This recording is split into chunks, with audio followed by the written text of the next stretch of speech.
જય માતાજી મિત્રો, આજે આપણે એકદમ ઝટપટ બની જાય એવી આપણા ગુજરાતીઓની મનપસંદ દાળ ઢોકળી બનાવીશું, જે એકદમ ટેસ્ટી બનશે. અને જ્યારે પણ તમને કાંઈ પણ બનાવવાનું મન ના થાય અને એકદમ ટેસ્ટી બનાવવાનું ખાવાનું મન થાય ત્યારે તમે આ દાળ ઢોકળી બનાવીને ખાઈ શકો છો, જે એકદમ સરસ બને છે. તો આપણે બનાવવાનું શરૂ કરીએ.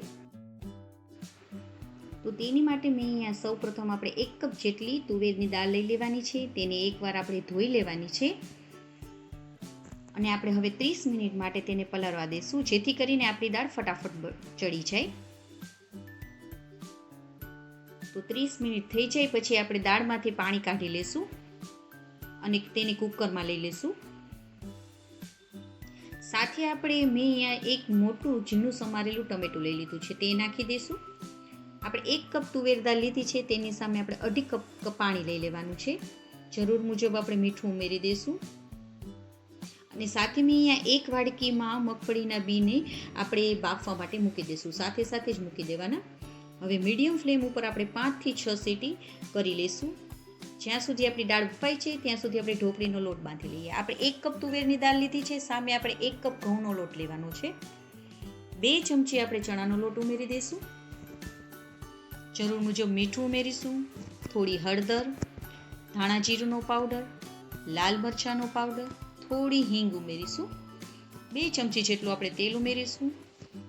તેને બધાને આપણે સરસ રીતે પહેલાં મિક્સ કરી લેવાનું છે. પછી તેમાં થોડું થોડું પાણી ઉમેરતા જશું અને આપણે રોટલીનો લોટ બાંધીએ તેવો જ આપણે લોટ બાંધી લઈશું.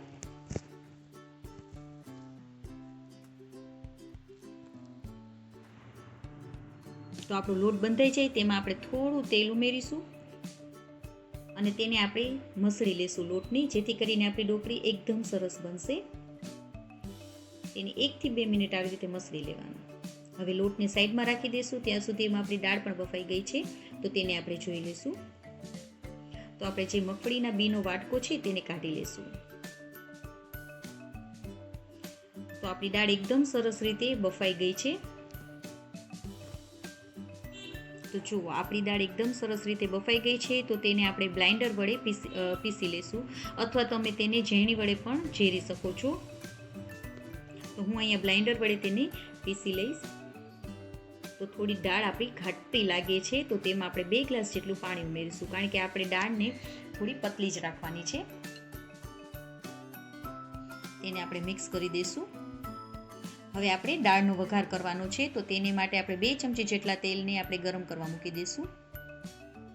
આપણે અહીંયા દાળમાં બહુ ઓછી જ તેલની જરૂર પડશે. તેલ ગરમ થઈ જાય એટલે તેમાં આપણે સૌપ્રથમ તો આપણે મેથીના દાણા થોડા નાખીશું, તેનાથી તેનો ટેસ્ટ એકદમ સરસ આવે છે. હવે થોડા ખડા મસાલા નાખીશું. તેમાં મેં અહીંયા લવિંગ લઈ લીધું છે, 1 ચક્રફૂલ લીધું છે, થોડો તજનો કટકો લીધો છે, 2 સૂકા લાલ મરચાં અને 1 તમાલપત્ર લીધું છે, તે નાખી દઈશું. હવે તેમાં આપણે રાઈને નાખી દઈશું અને આખું જીરું નાખીશું. રાઈ આપણી ફૂટી જાય પછી તેમાં આપણે હિંગ એડ કરીશું.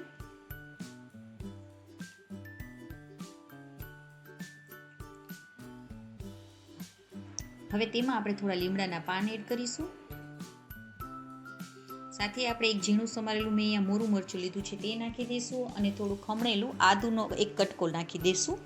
હવે મરચાંને આપણે થોડી વાર માટે સતળાવા દેવાના છે.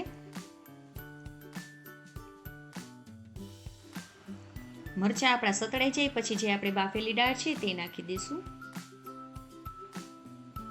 થોડું પાણી એને કુકરમાં નાખી દેવાનું.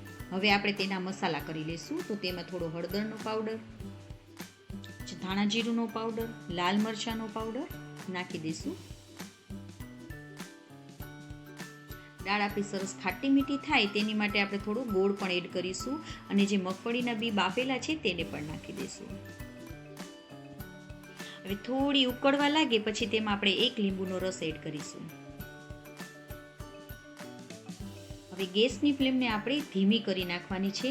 જે આપણે હવે સાથે સાથે ઢોકળીને પણ બનાવી લેવાની છે. તો તેની માટે આપણે લોટને એકવાર ફરીથી મસળી લેવાનો છે અને તેના આપણે 2 ભાગ કરી લઈશું.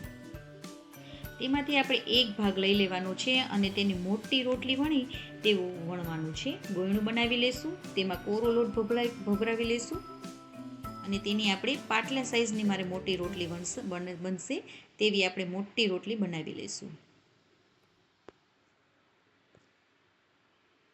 તો બહુ જાડી પણ નહીં અને બહુ પતલી પણ નહીં તેવી રોટલી બનાવવાની છે. અને તમારે હવે તમે ડાયમંડ શેપમાં પણ કટ કરી શકો છો અને ચોરસ શેપમાં પણ કટ કરી શકો છો ઢોકળીને. તો મેં અહીંયા ચોરસ શેપમાં ઢોકળીને કટ કરી લીધી છે. હવે આપણી ઢોકળી એકદમ છૂટી છૂટી રહે માટે આપણે એક એક ઢોકળીને આપણે તેમાં નાખવાની. બધી ભેગી કરીને તમે નાખશો તો તે એકદમ ચોટી જશે આ દાળમાં, માટે આપણે એક એક ઢોકળીને નાખવાની. થોડી થોડી ઢોકળી નખાઈ જાય પછી તેને વચમાં હલાવવાની, જેથી કરીને આપણી ઢોકળી છૂટી છૂટી જ રહેશે. આવી રીતે વચમાં હલાવતા જવાનું ને ઢોકળીને નાખતા જવાનું. થોડી થોડી એક એક કરતાં ઢોકળીને આપણે નાખતા જવાનું.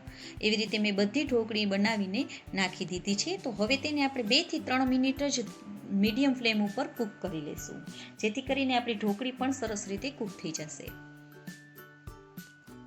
તો મેં કૂક કરી લીધી છે. તો આપણી દાળ ઢોકળી રેડી થઈ ગઈ છે, જે એકદમ ટેસ્ટી બને છે અને ગરમા ગરમ ખાવાની તો ખૂબ જ મજા આવે છે. તો તમે પણ એકવાર જરૂરથી આવી રીતે ટ્રાય કરજો, તો તમારી ઢોકળી એકદમ છૂટી છૂટી બનશે અને દાળ તમારી એકદમ ખટ્ટી મીઠી બનશે.